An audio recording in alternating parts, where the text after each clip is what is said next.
നിങ്ങളുണ്ടല്ലോ.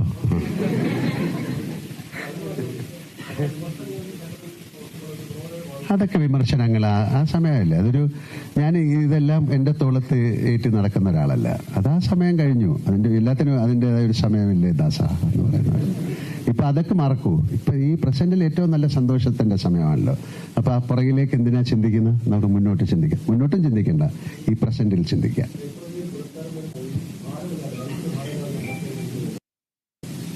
അതാണ് പറയുന്നത്. ഞാൻ ഈ നിമിഷത്തെക്കുറിച്ച് ഞാൻ ആലോചിക്കുന്നത്. ഈ നിമിഷം ഏറ്റവും മനോഹരമായിട്ട് നിങ്ങൾ ചോദിക്കുന്ന ചോദ്യങ്ങൾ അപ്പം അല്ലാതെ പുറകിലേക്ക് നമ്മൾ എന്തിനാ ചിന്തിക്കുന്നത്? അതൊരു എല്ലാം കഴിഞ്ഞു പോയ കാര്യമാണല്ലോ.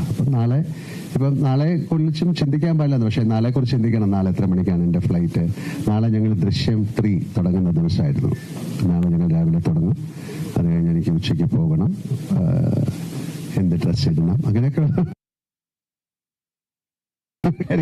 എന്നിട്ട് അവിടെ 23 ഏറ്റവും വലിയൊരു പ്രസ്റ്റീജിയസ് മൊമെന്റ് അല്ലേ അവിടെ ആ ഡയസിൽ പോയിട്ട്. ഇതിനു മുമ്പേ ഞാൻ വാങ്ങിച്ചിട്ടുണ്ട്. എനിക്ക് ഏതാണ്ട് 5 പ്രാവശ്യം കിട്ടിയിട്ടുണ്ട്.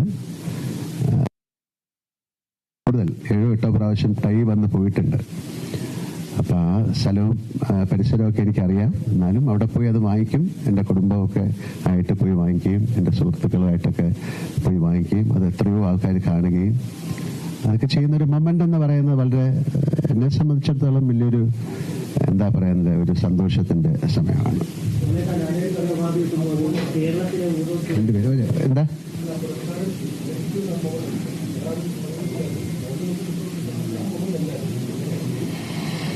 എപ്പോഴും അങ്ങനെയുള്ളൊരു കാര്യം വരുമ്പോൾ നമുക്ക് ആദ്യം അത് വിശ്വസിക്കാൻ പറ്റില്ലല്ലോ. പിന്നെ പ്രൈം മിനിസ്റ്റർ ഓഫീസിൽ നിന്നാണ് വിളിക്കുന്നത്. ഞാൻ ഒരു ഷൂട്ടിൻ്റെ അകത്തായിരുന്നു. അപ്പം അവർക്കിത് പറഞ്ഞ് ഓക്കെ ആണോ എന്ന് ചോദിക്കണം അല്ലേ. നമുക്കത് ആ കൺസെന്റ് കിട്ടിയാലേ അവർക്ക് അനൗൺസ് ചെയ്യാൻ പറ്റുള്ളൂ. അപ്പൊ അത് ആദ്യം നമുക്കത് നമ്മൾ സ്വപ്നത്തിൽ പോലും ചിന്തിക്കാത്തൊരു കാര്യമാണല്ലോ അല്ലെ. ഒരു വൈൽഡ് ഡ്രീമിൽ പോലും അല്ലെ, ഒരു ഇൻസെയിൻ ഡ്രീം നമ്മൾ കാണുന്ന പോലും ഇല്ലാത്തൊരു കാര്യം സംഭവിക്കുമ്പോഴുണ്ടാകുന്നൊരു ആ ഒരു മൊമെന്റ് എന്ന് പറയുന്നത് ഇങ്ങനെ നമുക്ക് നിർവചിക്കാൻ പറ്റില്ല. എന്നാലും ഒരു സത്യമാണോ നമ്മൾ ചിന്തിച്ചു പോകുന്നൊരു മൊമെന്റാണ്. അപ്പൊ ഒരു പ്രാവശ്യം കൂടെ ചോദിക്കും എന്താണ്, ഒന്നുകൂടെ പറയുമെന്ന് കാര്യം ഒന്നുകൂടെ കൺഫേം ചെയ്യാൻ.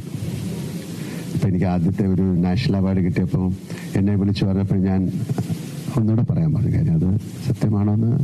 കാര്യം ഇതൊരു വളരെ പരമോന്നത ബഹുമതി എന്നൊക്കെ വേണമെങ്കിൽ പല പത്രക്കാർ എഴുതിയതിൽ നിന്നാണ് ഞാൻ പറയുന്ന ആ വാക്ക്. അങ്ങനെ വലിയൊരു ബഹുമതിയായിട്ട് ഞാൻ കാണുന്നില്ല. ഇതെല്ലാവർക്കും ഷെയർ ചെയ്യാൻ ഞാൻ ആഗ്രഹിക്കുന്ന ഒരു ബഹുമതിയാണ്. ഒരു മലയാള സിനിമയ്ക്കുള്ള ഒരു ബഹുമതിയാണ്. മലയാളത്തെ സ്നേഹിക്കുന്ന മലയാളി പ്രേക്ഷകരെ അല്ലെങ്കിൽ മലയാള സിനിമയ്ക്കൊക്കെ ഉള്ള ഒരു ബഹുമതിയായിട്ടാണ് ഞാൻ കാണുന്നത്. ആരും എന്താ ചോദിച്ചു?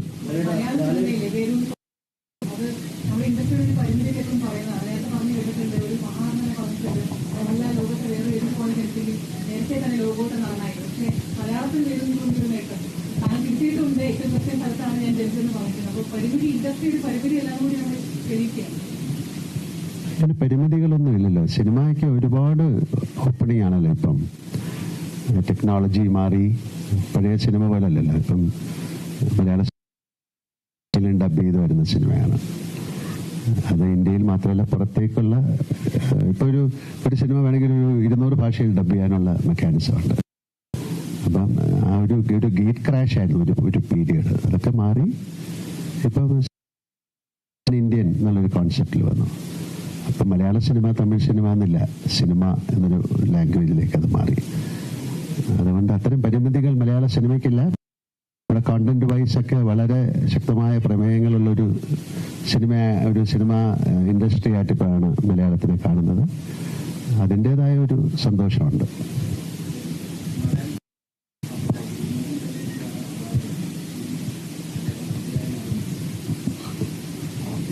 ഇപ്പൊ ഈ പ്രസന്റ് മൊമെന്റിൽ ചോദിച്ചാൽ ഇപ്പൊ എനിക്കൊന്നും പറയാനില്ല. ബാക്കി ഞാൻ നിർമ്മിക്കുന്ന ആളാണ്. കാര്യം അതൊരു വളരെ ഡിഫറെന്റ് ആയിട്ടുള്ളൊരു തോട്ടായിരുന്നു. ഒരു 3D ആരും ചെയ്യാത്തൊരു കാര്യം. അത്തരത്തിൽ എന്തെങ്കിലും ഒരു ആവശ്യമില്ലാത്ത ഒരു തോട്ട് വന്നാൽ ഞാനത് ചെയ്യാം. ഈ തുടരും അല്ലെങ്കിൽ എമ്പുരാനിന്റെ വിജയത്തിന് ശേഷം ലാലേട്ടന്റെ ക്യാരവാന് ചുറ്റുമുള്ള ആളുകൾ ഇതുവരെ കണ്ടിരുന്ന ആളുകളല്ല, അല്ലെങ്കിൽ ബോളിവുഡിൽ ആ ലെവലിലുള്ള വലിയ സിനിമകൾ ചെയ്യുന്ന ആളുകളാണെന്ന് ചെറുപ്പത്തിൽ ഒരു ഇന്റർവ്യൂവിൽ പറഞ്ഞത്. അപ്പൊ ഈ വിജയത്തിന് ശേഷം ലാലേട്ടൻ ഇതൊക്കെ എങ്ങനെയാണ് ഷറഫുദ്ദീൻ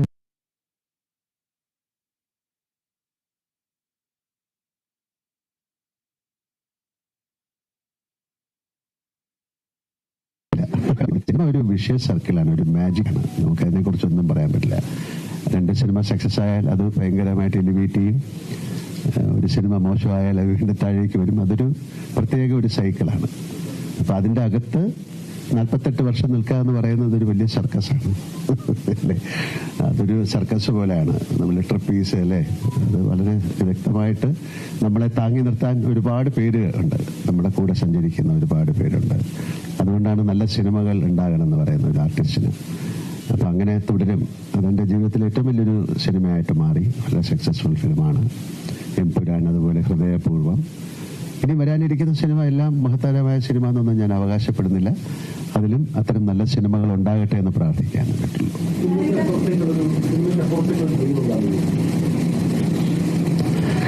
അങ്ങനെ ഇപ്പം ചോദിച്ചു കഴിഞ്ഞാൽ പെട്ടെന്ന് പറയാൻ പറ്റില്ല. ഞാൻ അങ്ങനെ വളരെ ചെയ്യുന്ന ഒരാളല്ല. കാര്യം അത് ഭയങ്കരമായിട്ട് സങ്കടപ്പെടും. പലർക്കും അങ്ങനെയാണല്ലോ. നമ്മൾ ഭയങ്കര ഒരു സക്സസ്ഫുള്ളായി മാറിയില്ലെങ്കിൽ ഭയങ്കരമായ സങ്കടം ഉണ്ടാകും. ഞാൻ വളരെ കുറച്ച് ഡ്രീം ചെയ്യുന്ന ആളാണ്.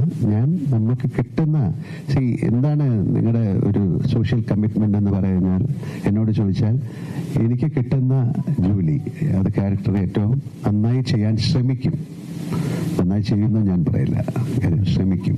ആ ശ്രമം സക്സസ്ഫുൾ ആയാൽ നിങ്ങൾ അക്സെപ്റ്റ് ചെയ്യും. അപ്പം അതിന് നമ്മുടെ കൂടെ ഒരുപാട് പേര് സഹായിക്കാനുണ്ടാകണം. തനിച്ചൊരു സിനിമ ചെയ്യാൻ പറ്റില്ല.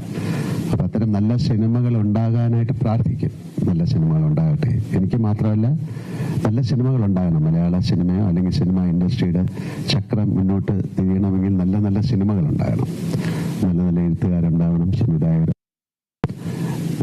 അപ്പം അതിന് വേണ്ടിയിട്ടൊരു